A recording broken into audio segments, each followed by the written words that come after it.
இங்கே பாருங்கள், இன்றைக்கி வந்து ஜவ்வரிச்சு சித்திரானா பண்ண போகிறோம். அது எப்படி பண்ண போகிறோங்க? நாங்கள் 1 கப்பு எடுத்துருக்கோம்.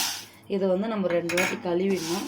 கழுவிட்டு ஒரு 1/2 கப்பு தண்ணி ஊற்றி வைக்கணும். ஒரு 2 ஹவர் ஊறினா தான் அது நல்லாயிருக்கும். நான் காமிக்கிறேன் இருங்க உங்களுக்கு எப்படின்னு.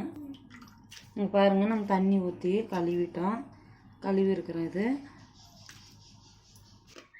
2-3 வாட்டி கழுவிட்டோம். கழுவிட்டு இந்தமாரி வச்சுருக்கணும். தண்ணி இருக்கக்கூடாது. இதில் ஈரமாக இருக்குது. அதுவே நம்மளுக்கு சரியாயிடும். நம்ம இதிலே இப்படி வச்சிடணும். வச்சுட்டு ஒரு பிளேட் போட்டு இதுக்கு மூடி வைக்கணும். மூடி வச்சா அது ஊறிடும். நல்லா ஊறிடுச்சுன்னா நம்ம அதுக்குள்ள சித்திரனா பண்ணுறதுக்கு நல்லாயிருக்கும். பாருங்க, இப்போ அது நான் ஏற்கனவே சொல்லியிருக்கிறேன். ஜவ்வரிசி 2 வாட்டி கழுவி வச்சுருக்கிறேன்னா அது ஊறுது. இப்போ இது 2 உருளைக்கிழங்கு எடுத்துருக்கிறேன். நான் 2 வெங்காயம் எடுத்துருக்கிறேன். இப்போ அதை கட் பண்ணிடணும். தோல் சேர்த்துக்கிட்டு பொடியை கட் பண்ணுறேன். எண்ணெய் ஊற்றலாம். நான் கொஞ்சம் ஜாஸ்தியாக ஊற்றினுக்கிறேன். எண்ணெய் காஞ்சிடுச்சு. நீங்கள் கடுகு வேணும்னா போடலாம், இல்லை கடுகு வேணும்னா விட்டுடலாம். நான் வந்து கடுகு வேணுன்றதால நான் கடுகு போடுறேன். நம்மளுக்கு தேவையான அளவு கடுகு, பொடிசாக வெங்காயம் கட் பண்ணி வச்சுக்கிறேன், கறிவேப்பிலை. உங்களுக்கு காரம் எத்தனை தேவைப்படுது அத்தனை நான் 3 மிளகா போட்டிருக்கிறேன். இது நல்லா வதங்கணும். இது வதங்கின பிறகு வந்து உருளைக்கிழங்கு பொடியே கட் பண்ணி வைக்கணும். பெருசாக கட் பண்ணக்கூடாது, பொடிசாக கட் பண்ணணும். பொடிசாக கட் பண்ணி அதை கூடயே போட்டு வதக்கணும். தண்ணி ஊற்றக்கூடாது. இதுக்கு தேவையான அளவுக்கு நீங்கள் உப்பு போட்டுக்கலாம்.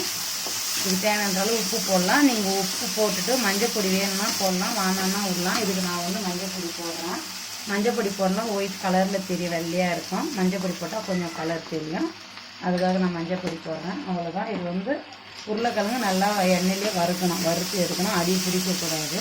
அந்த அளவுக்கு நம்ம வறுத்து எடுக்கணும். மூடியும் வைக்கக்கூடாது. வெங்காயம் வதங்கின பிறகு ஜவ்வரிசி போடணும். போட்டு இந்த மாதிரி பண்ணிடணும். இப்படி பண்ணிவிட்டு நம்ம இந்த பாரு கலருங்க எப்படி வந்துருக்குது பாரு. இந்த கலர் வந்துடும். ரொம்ப தீயக்கூடாது, அடி பிடிக்கக்கூடாது. சிம்மில் வச்சுருக்கலாம். சிம்மில் வச்சா ஒரு 5 நிமிஷம் வச்சா நம்மளுக்கு போதும்.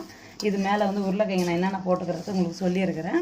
இந்த அளவுக்கு பாருங்கள். இப்படி பண்ணி விட்டோன்னா இந்த சைடில் வந்து நான் வேர்க்கடலை, உங்களுக்கு கடலைனா வேர்க்கடலைனா தெரியும், கடலைக்கொட்டை. இது வறுக்கணும்.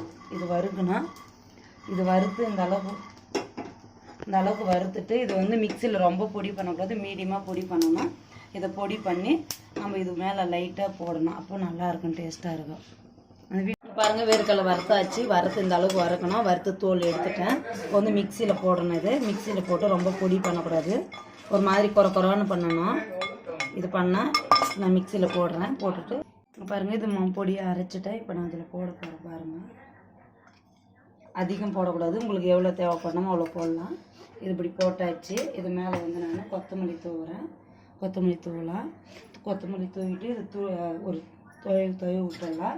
அப்படின்னா வந்து நார்த் இந்தியக்காரங்க தான் இது சாப்பிடுவாங்க ஜாஸ்தி. நம்ம தமிழ்காரங்களாம் அவ்வளோ சாப்பிட மாட்டாங்க.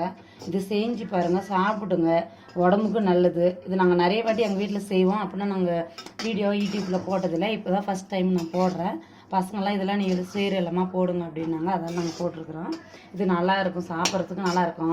சில பேர் டைம் பாஸ் சாப்பிட்லாம், சில பேர் டிஃபனுக்கு எடுத்துக்கிறாங்க. இது நார்த் இந்தியன்காரங்க, கன்னடக்காரங்க, ஹிந்திக்காரங்க தான் சாப்பிடுவாங்க. தமிழ்காரங்க இதை சாப்பிட்லாம். செஞ்சு பாருங்கள், இது நல்லாயிருக்கும். சாப்பிட்றதுக்கு பார்க்குறதுக்கு அழகாக இருக்கும், சாப்பிட்டாலும் டேஸ்ட்டாக இருக்கும். வேர்க்கடலையும் போடலாம்.